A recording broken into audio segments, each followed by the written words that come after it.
एक खान साहब थे, जात के मुसलमान थे। एक दिन पान खाने के लिए पान वाले की दुकान आए। पान वाला हिंदू था और कहते हैं ये घटना किसी विदेश मुस्लिम देशों की घटना है। एक मुस्लिम देश में एक हिंदू पान वाले ने, हिंदू ने एक पान की दुकान लगाई और चूंकि वो हिंदू था तो पान वाले की दुकान के में भगवान श्री कृष्ण का चित्र लगा हुआ था। जंगल में वो खड़े हैं, एक पांव पर दूसरा पांव टेढ़ा सा करके, बांसुरी होंठों पे रख के, सुंदर सा मुखमंडल है, मुस्कुराता हुआ। पान वाले की दुकान में एक दिन अचानक एक मुसलमान भाई आए और उन्होंने कहा भाई जरा पान लगाओ। हिंदू भाई ने पान लगाया और पान लगा कर दिया। पान खाते समय खान साहब की नजर उस तस्वीर पर गई जो भगवान श्री कृष्ण का चित्र था। खान साहब ने कहा भाई ये बालक कौन है? तो हिंदू भाई ने कहा ये बालक यशोदा का बेटा, इसका नाम है श्याम। अच्छा, श्याम सुंदर कहते हैं इसे? अच्छा। खान साहब ने कहा सुनो, ये जो तुम्हारा श्याम सुंदर है, जरा इसकी अम्मी से कह देना, अर्थात इसकी माँ से कह देना कि जरा बच्चे को जूते चप्पल पहना कर रखा करे। देखो जंगल में खड़ा है, कहीं पांव में कांटे लग गए तो हिंदू भाई ने यूं ही मजाक में कह दिया खान साहब इसकी अम्मी अर्थात इसकी माँ यशोदा शायद लापरवाह है, जूते चप्पल नहीं पहनाती, पर आपको बड़ा प्रेम है तो आप ही पहना दो। खान साहब को वो बालक बहुत अच्छा लगा। पहली बार उसने भगवान का चित्र देखा। अच्छा, भगवान की सूरत है ही ऐसी कि जो देखे वो भगवान पे मोहित हो जाता है। भगवान की सूरत इसलिए उनका नाम है मनमोहन। जो मन को मोहित कर ले वही तो मनमोहन है। अब खान साहब घर गए और चरण पादुका बढ़िया बनाई और बना कर लाए और खान साहब पान वाले से कहते हैं चरण पादुका तैयार है, ये बताओ ये बालक कहाँ मिलेगा? हम खुद अपने हाथ से इसको चरण पादुका पहनाएंगे। अब अलग प्रकार की जिद हो गई, हम ही पहनाएंगे। सबसे खान साहब ने एक ही सवाल किया, भैया बताओ मेरे श्री कृष्ण कहाँ मिलेंगे? पान वाले ने कहा भैया ये धंधे का समय है, देखो आप किसी और से पूछ लो। खान साहब ने कहा भैया तुमने कहा था कि ये यशोदा का बेटा है, बताओ कहाँ मिलेगा? अब खान साहब सबसे पूछने लगे और सबसे कहते हैं भैया बताओ क्या मेरे कृष्ण को देखा है? अब खान साहब बाजार में घूमने लगे, भैया क्या तुमने श्याम को देखा है? तो एक हिंदू व्यक्ति उसे मिल गया। खान साहब ने कहा भैया क्या तुमने हमारे श्याम सुंदर को देखा है? वो हिंदू भी भगवान से बड़ा प्रेम करता था। उसने कहा खान साहब तुम जिस श्याम को ढूंढ रहे हो जरा बताओ कि उसका हुलिया कैसा है, वो दिखता कैसा है? यदि आप बता दोगे कि वो दिखने में ऐसा है तो मैं पहचान जाऊंगा कि तुम किस श्याम को खोज रहे हो। खान साहब कहने लगे सुनो वो नन्हा सा बालक है, सांवला सा है, घुंघराले घुंघराले बाल हैं, मुकुट पर मोर पंख लगा है।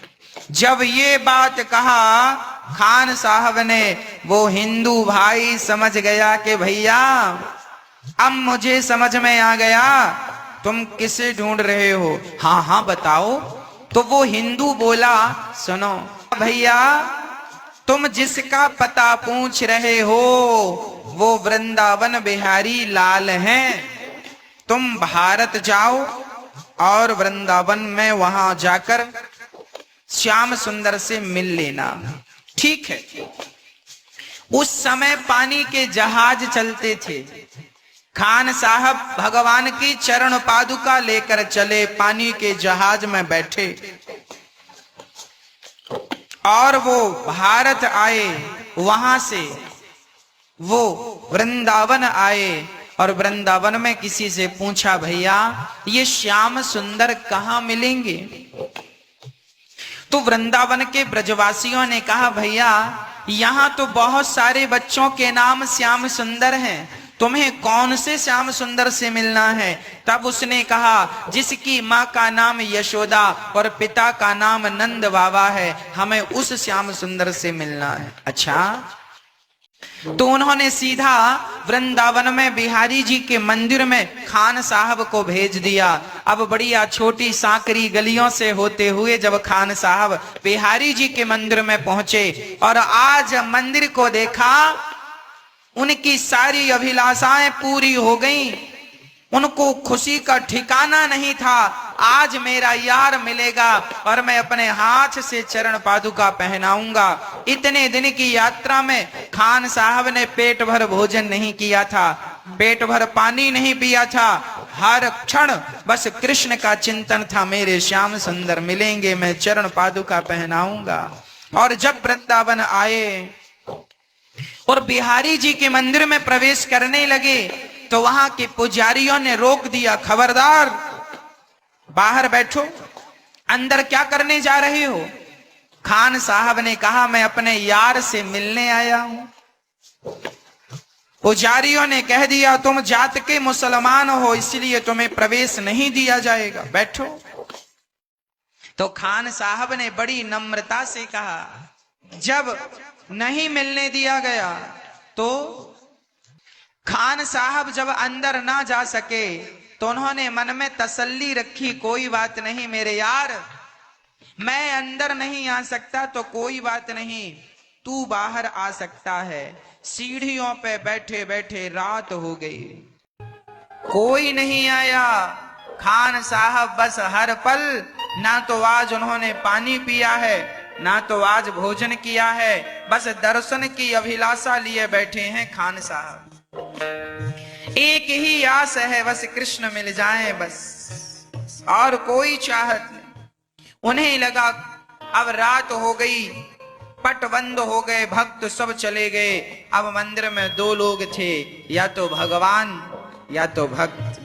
चारों तरफ देखा उसने, रात जाग कर गुजारी, अब कृष्ण आएगा, अब आएगा, अब आएगा।